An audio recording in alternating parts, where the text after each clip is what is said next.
તો કેમ છો મિત્રો, welcome to plasma coaching institute. તો રેપિડ ક્રેશ કોર્સના આ લેક્ચર સિરીઝમાં આપનું સ્વાગત છે. આપણે જોઈ રહ્યા છીએ ફિઝિક્સ નો પહેલું પ્રકરણ એટલે કે એકમો અને માપન.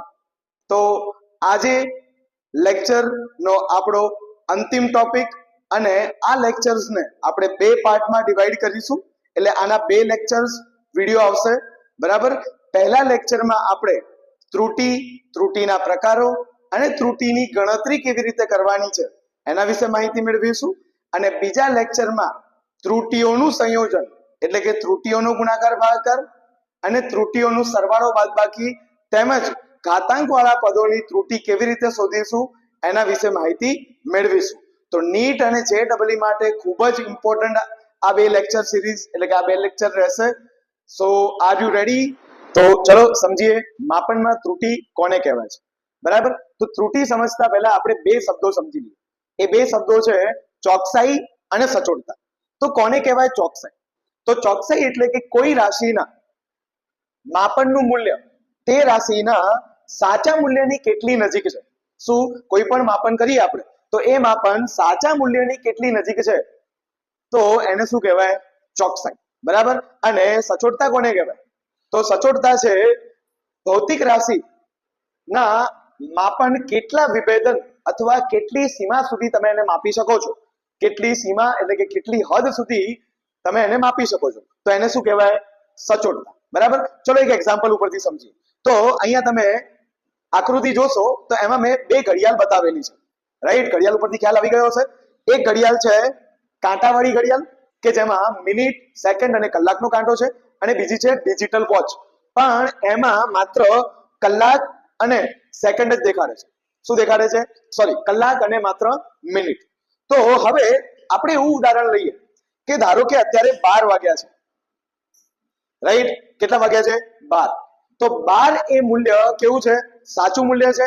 તો કઈ ઘડિયાળ આપણને ચોકસાઈ પૂર્વકનું માપન આપે છે? તો કે ડિજિટલ વોચ. કઈ ઘડિયાળ? Digital watch. પરંતુ તમે એનાલોગ વોચ જોશો એટલે કે કાંટાવાળી ઘડિયાળ જોશો તો તમે જોઈ શકો છો કે કાંટાવાળી ઘડિયાળમાં આપણી પાસે કલાક, મિનિટ અને સેકન્ડ એમ ત્રણેય ઇન્ફોર્મેશન છે, રાઈટ. તો અહીં માપનનું સચોટ મૂલ્ય જે છે, માપનનું સચોટ મૂલ્ય એ કોના પાસેથી મળશે? તો કે કાંટાવાળી ઘડિયાળ ઉપરથી, રાઈટ. ખ્યાલ આવશે? તો ચોકસાઈ અને સચોટતા આ બંને ખૂબ જ ઇમ્પોર્ટન્ટ વસ્તુ છે. ચોકસાઈ અને સચોટતા દ્વારા આપણે જાણી શકીએ છીએ કે માપન તમે કરેલું મૂલ્ય સાચા મૂલ્યની કેટલી નજીક છે. તો હવે પ્રશ્ન થાય સર એમાં ત્રુટિ ક્યાંથી આવી?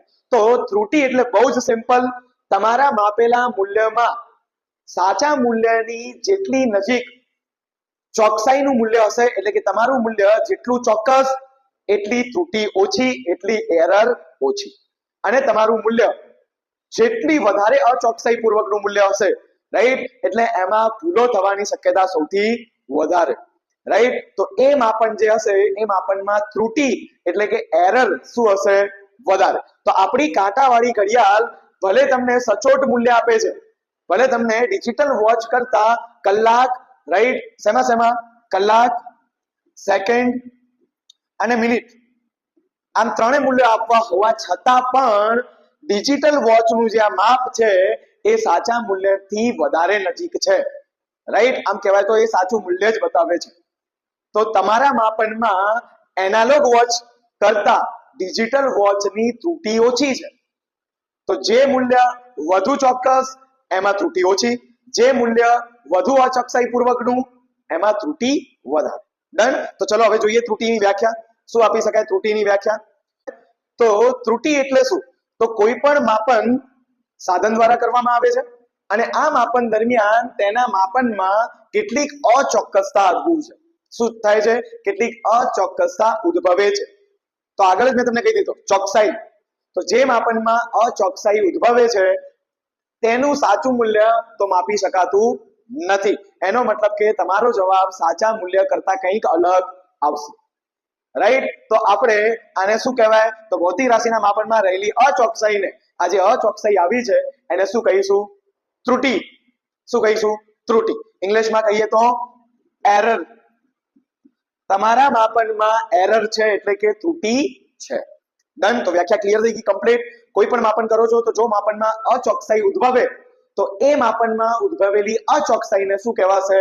ત્રુટી, કે જે સાચા મૂલ્યથી દૂર છે, એટલે કે સાચા મૂલ્યથી બરાબર નથી, સાચા મૂલ્યના જવાબના બરાબર નથી. રાઈટ. તો માપનમાં ત્રુટી આપણને ખ્યાલ આવી ગયો. બરાબર. તો માપનમાં ઉદ્ભવતી ત્રુટીઓના મુખ્યત્વે બે પ્રકારો છે. રાઈટ. પહેલો છે વ્યવસ્થિત ત્રુટી અને બીજો પ્રકાર છે અવ્યવસ્થિત ત્રુટી. હવે આ માપનના પ્રકારમાં કોઈ ગણતરી નથી, ખાલી આપણે મૌખિક રીતે જસ્ટ 5-6 મિનિટ આપણે ચર્ચા કરી લઈએ. બરાબર. વ્યવસ્થિત ત્રુટીના પાછા 3 પ્રકાર છે. કેટલા? 3 પ્રકાર. પહેલું છે સાધનની ત્રુટી, બીજું છે પ્રયોગ પદ્ધતિના કારણે ઉદ્ભવતી ત્રુટી અને લાસ્ટ છે વ્યક્તિગત ત્રુટી. બરાબર. તો આ ત્રણેય વિશે આપણે થોડી નાનકડી એવી ચર્ચા કરી લઈએ. બરાબર. પહેલું છે વ્યવસ્થિત ત્રુટી. કઈ છે? વ્યવસ્થિત ત્રુટી. અને એ વ્યવસ્થિત ત્રુટીમાં પહેલો પ્રકાર પડે છે સાધનની ત્રુટી. તમે જે માપન કરો છો એના સાધનમાં જ ભાઈ ભૂલ હોય તો તમારો શું વાંક? બરાબર. તો ત્રુટીમાં સાધનના લીધે જે ત્રુટી ઉદ્ભવે છે એને વ્યવસ્થિત ત્રુટી કહેવાય અને આ સ્પેસિફિક ત્રુટીને શું કહેવાય છે? સાધનની ત્રુટી, instrumental error. For an example, તાવ માપવાનું જે આપણે થર્મોમીટર વાપરીએ અને જોયું કે ભાઈ 110 ડિગ્રીનો દેખાડે છે તાવ. હવે 110 એટલે કેટલું વધારે થયું? 110 ફેરનહીટ એટલે, તો એનો મતલબ કે નક્કી સંભાવના છે કે થર્મોમીટરમાં કંઈ ભૂલ છે. રાઈટ. તો પહેલા આપણે એ સાધનને જોવું પડે, સાધનને ચકાસવું પડે. તો જો સાધનમાં જ ભૂલ હોય તો આવી ત્રુટીને આપણે કઈ ત્રુટી કહીશું? સાધનમાં ત્રુટી. અને આ વ્યવસ્થિત ત્રુટી પણ એને કહેવાય. ડન. સેકન્ડ છે પ્રયોગ પદ્ધતિના કારણે ઉદ્ભવતી ત્રુટી. હવે પ્રયોગ પદ્ધતિમાં જ જો પ્રોબ્લેમ હોય, એમાં જ જો ખામીઓ હોય તો પ્રયોગમાં મળતું માપન એટલે કે જે તમે ગણતરી કરો છો એ પણ ખોટી પડવાની છે કે નહીં? ધારો કે ફોર એન એક્ઝામ્પલ, બહુ બેસિક ઉદાહરણ આપી દઉં.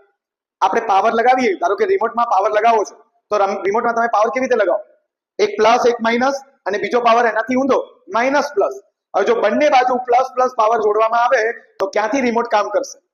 એમાં વિદ્યુત પ્રવાહ નહીં પસાર થાય. બરાબર. આ સિમ્પલ એક ઉદાહરણ. બીજું, સ્ટેથોસ્કોપ થી માપે છે ડોક્ટર. રાઈટ. હવે એ સ્ટેથોસ્કોપ શેના માટે છે? હાર્ટબીટ માપવા માટે, હૃદયના ધબકારા જોવા માટે, હૃદયની ગતિ માપવા માટે. હવે હૃદય ક્યાં હોય? મોટા ભાગના વ્યક્તિઓમાં ડાબી બાજુ. પણ હવે કોઈ જમણી બાજુ માપતું હોય અને કે ભાઈ સંભળાતું જ નથી કઈ, તો એમાં શું છે? પ્રયોગ જે કરવામાં આવી રહ્યો છે એ પદ્ધતિ ખોટી છે. રાઈટ. એમાં ક્યાં વાપરવું જોઈએ? ભાઈ ડાબી બાજુ જ્યાં હૃદય હોય ત્યાં વાપરવામાં આવે. રાઈટ. તો આવી ત્રુટીને વ્યવસ્થિત ત્રુટી કહેવાય. કેમ? કેમ કે એને તરત એનું નિવારણ કરી શકાય છે. ડન. તો આ થઈ ગયું પ્રયોગ પદ્ધતિના કારણે ઉદ્ભવતી ત્રુટી. અને લાસ્ટ છે, અરે સાધન પણ વ્યવસ્થિત હોય, પ્રયોગ પદ્ધતિ પણ સાચી આપવામાં આવે, પણ માણસ જ વ્યક્તિ જો ભૂલો કરે, વ્યક્તિ જો એને સમજવામાં ભૂલ કરી દે તો આવતી ત્રુટીને શું કહેવાય છે? વ્યક્તિગત ત્રુટી. સિમ્પલ. તો આગળ જે સ્ટેથોસ્કોપનું ઉદાહરણ લીધું એને તમે વ્યક્તિગત ત્રુટી પણ કહી શકો છો. બરાબર. ધારો કે કોઈ વ્યક્તિ છે, એને ખબર છે કે સાધન કેવી રીતે કામ કરે છે અને પ્રયોગ પદ્ધતિ એટલે કે હાર્ટબીટ કેવી રીતે માપવાની છે, પરંતુ એ વ્યક્તિ જ ભૂલ કરે જાતે કરીને. રાઈટ. અને અણજાણે જાણે અજાણે જો એ ભૂલ કરે અને સ્ટેથોસ્કોપ મૂકવાનું છે ડાબી બાજુ હૃદયના, એટલે કે જ્યાં હૃદય હોય ત્યાં, અને મૂકે જમણી બાજુ તો માપન મળે નહીં. ડન. તો આ છે વ્યક્તિગત ત્રુટી. બરાબર. તો વ્યવસ્થિત ત્રુટીના 3 ભાગ પડે છે. પહેલું છે સાધનની ત્રુટી, બીજું છે પ્રયોગ પદ્ધતિની ત્રુટી અને ત્રીજું છે વ્યક્તિગત ત્રુટી. ડન. હવે બે પ્રકાર હતા. પહેલું વ્યવસ્થિત હતું, વ્યવસ્થિતના અંદર 3 છે, અને બીજું છે અવ્યવસ્થિત. શું પ્રકાર છે? અવ્યવસ્થિત ત્રુટી, જેને ઇંગ્લિશમાં કહેવાય છે રેન્ડમ એરર. હવે કોઈ એવું પરિબળ આવી ગયું, બરાબર, કે જે તમારા હાથમાં નથી, સાધનના હાથમાં પણ નથી અને પ્રયોગ પદ્ધતિ ઉપર પણ આધાર નથી. ઉદાહરણ તરીકે, બરાબર, અત્યારે વરસાદનું મોસમ છે. રાઈટ. વાતાવરણ વરસાદનું છે અને આપણે એક એવો પ્રયોગ કરવો છે કે જેમાં સૂર્યપ્રકાશની હાજરી જરૂરી છે. તો હવે આ પ્રયોગમાં અવ્યવસ્થિત ત્રુટી ઉદ્ભવી છે.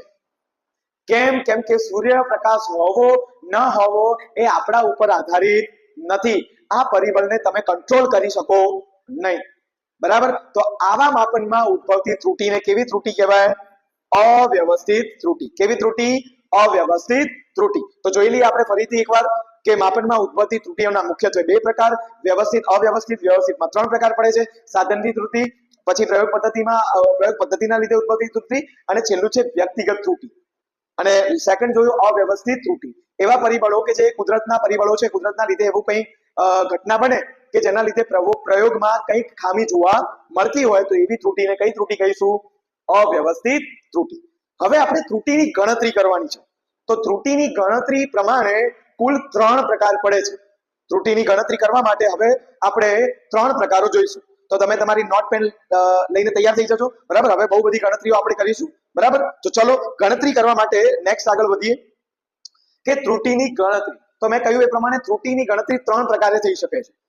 પહેલું છે ગણતરીના આધારે 3 પ્રકાર. બરાબર, હાલ કહ્યું એ પ્રમાણે પહેલી છે નિરપેક્ષ ત્રુટી અને એના અંદર જ સાથે લઈ લઈએ સરેરાશ નિરપેક્ષ ત્રુટી. બીજો પ્રકાર પડે છે સાપેક્ષ ત્રુટી, રિલેટિવ એરર જેને કહેવાય, અને ત્રીજો છે પ્રતિશત ત્રુટી, percentage error or fraction error you can say. Done. ચલો પહેલું જોઈએ નિરપેક્ષ ત્રુટી કોને કહેવાય. તો કોઈ ભૌતિક રાશિના, શું લખેલું છે વ્યાખ્યા વાંચો, કોઈ ભૌતિક રાશિના સાચા મૂલ્ય અને વ્યક્તિગત માપેલ મૂલ્યના તફાવતના માનને તે અવલોકનની શું કહેવાય છે, નિરપેક્ષ ત્રુટી, જેને આપણે ડેલ્ટા એ અને બારે જો માનાંક કરેલું છે. માનાંક કરેલું હોય એનો મતલબ કે ઋણ મૂલ્ય આવતું હોય તો એ મૂલ્ય શેમાં કન્વર્ટ થઈ જાય, ધન મૂલ્યમાં. ડન. તો ફરીથી વ્યાખ્યા વાંચી લો. કોઈ ભૌતિક રાશિના સાચા મૂલ્ય અને વ્યક્તિગત માપેલા મૂલ્યના તફાવતને શું કહેવાય, નિરપેક્ષ ત્રુટી, અને કેના વડે દર્શાવવામાં આવે, ડેલ્ટા એ અને એનું શું કરવાનું, માનાંક. હવે આપણે જોઈએ કે ધારો કે કોઈ પ્રયોગ કરી રહ્યા છીએ આપણે, અને પ્રયોગમાં આપણને ઘણા બધા ઓબ્ઝર્વેશન્સ મળે છે, અવલોકન મળે છે. તો એ અવલોકન ઉપરથી આપણે એની નિરપેક્ષ ત્રુટી નીકાળીએ અને એના ઉપરથી સરેરાશ નિરપેક્ષ ત્રુટી પણ શોધીએ.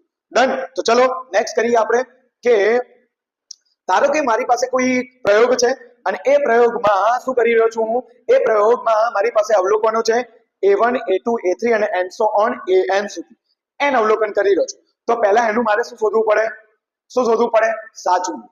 તો ગણતરીમાં તમારે યાદ રાખવાનું કે સાચું મૂલ્ય એ શું છે, આ બધા જ અવલોકનોનું સરેરાશ મૂલ્ય.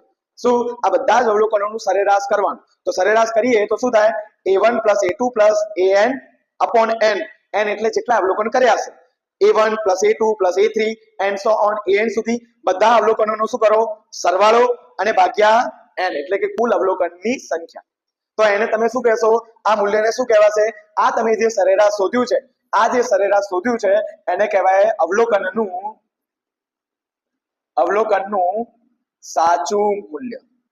રાઈટ. શું કહેવાશે, આ છે આપણા અવલોકનનું સાચું મૂલ્ય. તો જરૂરી નથી અવલોકનનું સાચું મૂલ્ય આપેલું જ હોય, ના આપેલું હોય તો તમારે શું કરવાનું, જે અવલોકન તમે લીધા છે એ બધાનો શું કરી દો, સરેરાશ. રાઈટ. શું કરી દો, એ બધાનો સરેરાશ. ડન. તો આ થઈ ગયું એનું સાચું મૂલ્ય. હવે મેં તમને શું કીધું હતું વ્યાખ્યા પ્રમાણે કે આ જે સાચું મૂલ્ય આવે છે તો દરેક અવલોકનના સરેરાશ મૂલ્ય એટલે કે સાચા મૂલ્ય અને તે અવલોકનના તફાવતને શું કહેવાય, જે તે અવલોકનની નિરપેક્ષ ત્રુટી. તો ધારો કે મારે શોધવી હોય કે A1 ના અવલોકનમાં આવતી નિરપેક્ષ ત્રુટી, તો શું લખાશે, નિરપેક્ષ ત્રુટીને delta A1 right is equal to શું થાય, પહેલા એનું સાચું મૂલ્ય લખી દો એટલે એવરેજ, એને A12 વડે પણ દર્શાવાય અને એ તે અવલોકનનું મૂલ્ય, અને એના મૂલ્યને શું કરવાનું, માનાંક લગાવવાનું. કેમ, નિરપેક્ષ ત્રુટી એટલે એનું માનાંક આપણે લગાવીને લેવાનું છે. તો આ માનાંક લગાવી દો એટલે આ શું થઈ ગઈ, અવલોકન 1 માં ઉદ્ભવતી નિરપેક્ષ ત્રુટી. તો આ રીતે બીજા ઘણા બધા અવલોકનોની લઈ શકાય છે. બરાબર. તો જોઈએ આ રીતે કે સરેરાશ મૂલ્યને ભૌતિક રાશિના સાચા મૂલ્ય તરીકે લેવાય છે. મેં તમને હાલ જ કહ્યું. બરાબર. તો પછી જોઈએ કે દરેક અવલોકનમાં કેટલી ત્રુટી આવે છે. તો તમે આ રીતે દર્શાવી શકો છો, A1 તો A1 minus A min. Right. A min એટલે સરેરાશ. હા, તમે આગળ સરેરાશ લખી શકો છો અને પાછળ પણ લખી શકો છો. કેમ કે છેલ્લે તો માનાંક થવાનું છે. ડન. તો A1 પહેલા અવલોકનમાં આવતી નિરપેક્ષ ત્રુટી, બીજામાં આવતી અને એન્ડ સો ઓન છેલ્લે n અવલોકનમાં આવતી નિરપેક્ષ ત્રુટી. ડન. તો આ નિરપેક્ષ ત્રુટી છેલ્લે લખેલું છે એ પ્રમાણે ધન પણ હોઈ શકે અને ઋણ પણ હોઈ શકે છે.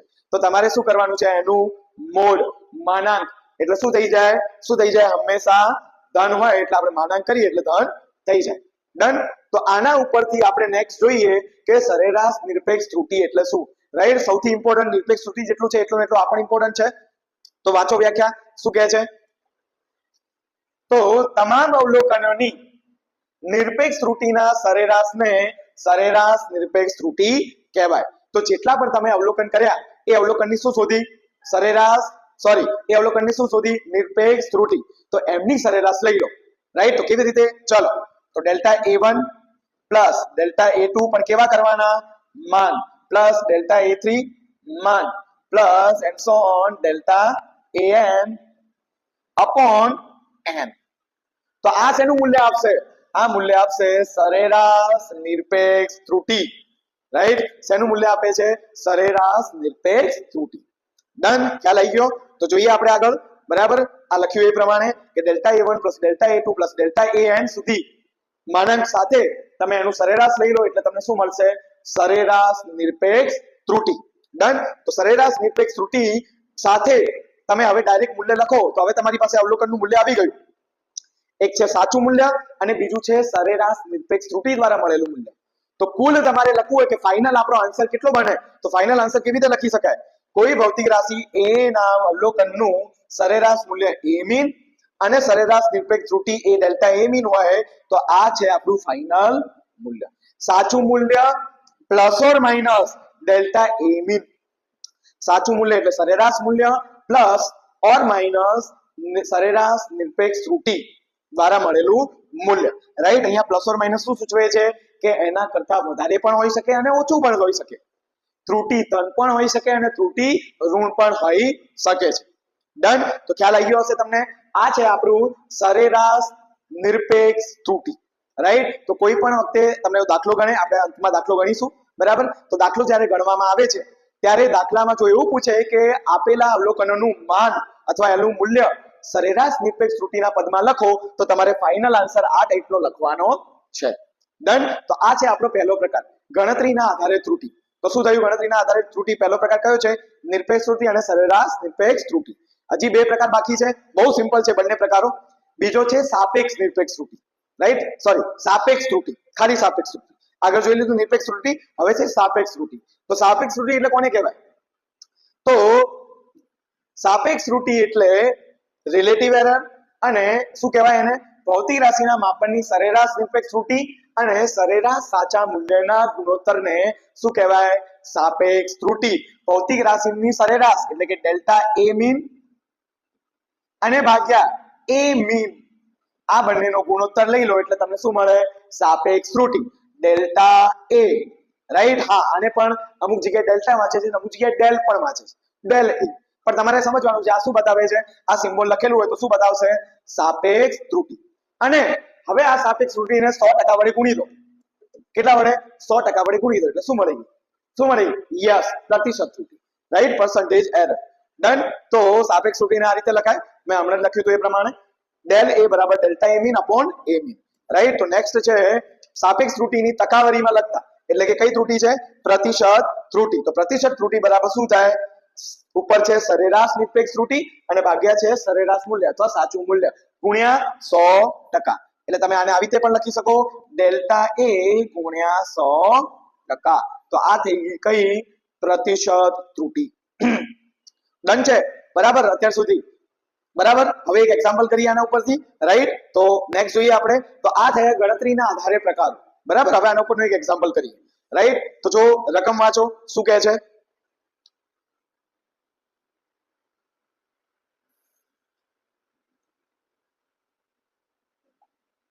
વાંચી લીધી રકમ ચલો કાચનો વક્રી ભવનાંક શોધવાના પ્રયોગમાં વક્રી ભવનાંકના મૂલ્યો આપેલા છે તમને જો 1.54 1.53 1.44 ફરીથી 1.54 1.56 અને 1.45 તો કાચના વક્રી ભવનાંકનું મૂલ્ય નિરપેક્ષ ત્રુટિ કયું નિરપેક્ષ ત્રુટિ અને પ્રતિશત ત્રુટિ સહિત દર્શાવવાનું છે ડન તો તમારું કાચનું જે વક્રી ભવનાંકના મૂલ્ય આવશે એને તમારે નિરપેક્ષ ત્રુટિ સહિત અને પ્રતિશત ત્રુટિ સહિત દર્શાવવાનું છે ડન તો ચલો ગણીએ આપણે ગણતરી કરીએ રાઈટ ચલો પહેલું છે બધા અવલોકનો લખી દઈએ તો A1 બરાબર 1.54 A2 બરાબર 1.53 A3 બરાબર 1.44 A4 બરાબર કેટલા છે 1.54 A5 બરાબર 1.56 અને A6 લાસ્ટ મૂલ્ય છે 1.45 પહેલું કામ શું વિચારો શું છે પહેલું કામ યાદ કરો પહેલું શોધવાનું છે સાચું મૂલ્ય અને સાચું મૂલ્ય ના આપેલું એટલે એવરેજ લઈ લો સરેરાશ લઈ લો ડન ચલો તો લઈએ સરેરાશ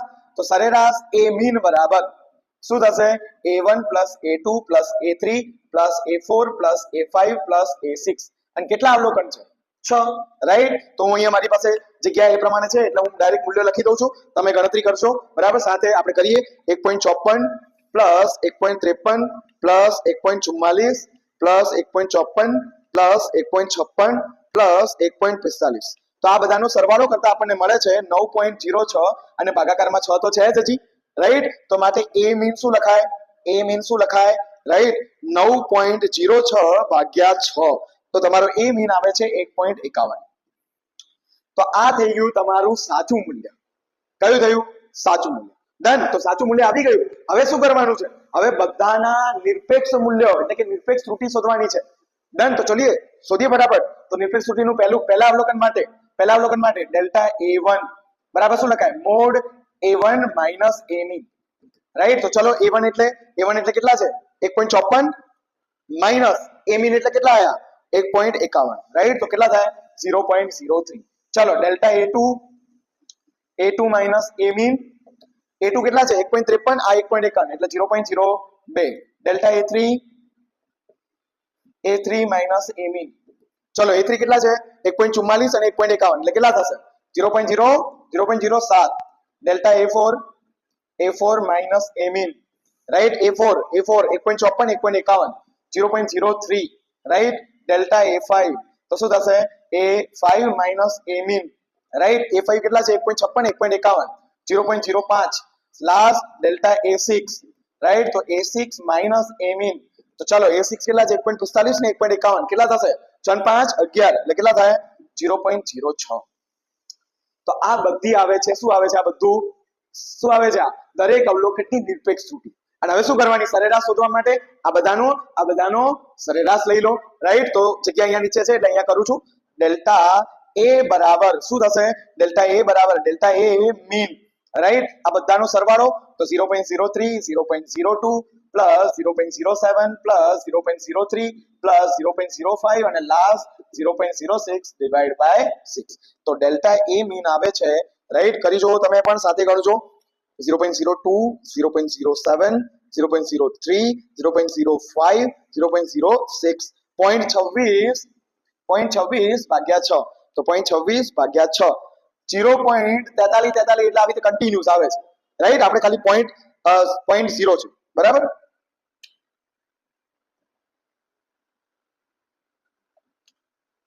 અહીંયા 0.043 છે, રાઈટ. એટલે એટલું ધ્યાન રાખજો. તો અહીંયા ડેલ્ટા a મીન શું મળ્યું? 0.043. તો આપણું મૂલ્ય કયું થાય? આપણું મૂલ્ય કયું થશે? નિરપેક્ષ ત્રુટિ સાથેનું, રાઈટ. તો મૂલ્ય કેવી રીતે લખાય? a a mean plus or minus delta a mean. Done. તો ડેલ્ટા a મીન નું મૂલ્ય કેટલું આવ્યું? a mean 1.51 plus or minus delta a mean 0.043, right. તો આ થયું નિરપેક્ષ ત્રુટિ સાથેનું મૂલ્ય, રાઈટ. કોનું? વક્રી ભવનાંકનું મૂલ્ય નિરપેક્ષ ત્રુટિ સાથે. કોનું? કાચના વક્રી ભવનાંકનું મૂલ્ય નિરપેક્ષ ત્રુટિ સાથે. અને હવે પ્રતિશત ત્રુટિ સાથે લખવું હોય તો પહેલા શું શોધવું પડે? સાપેક્ષ ત્રુટિ. અને સાપેક્ષ ત્રુટિ એટલે 0.043 ભાગ્યા 1.51. તો કરશો તો 0.043 ભાગ્યા 1.51 તો તમને જવાબ આવશે 0.028. તો એપ્રોક્સિમેટ શું લખી શકો? 0.03, રાઈટ. અને હવે આને પ્રતિશત કરી દઈએ, રાઈટ. અહીંયા જોજો, હા અહીંયા જગ્યા છે. તો પ્રતિશત માટે ડેલ્ટા a ગુણ્યા 100% તો તમને શું મળે છે? 0.03 ગુણ્યા 100% એટલે તમને મળે છે 3%. તો ફાઇનલ મૂલ્ય કયું થયું? રાઈટ. કોના સાથેનું? પ્રતિશત ત્રુટિ સહિત. તો a બરાબર 1.51 પ્લસ ઓર માઇનસ 3%. શું થાય છે? Plus or minus 3%. ડન.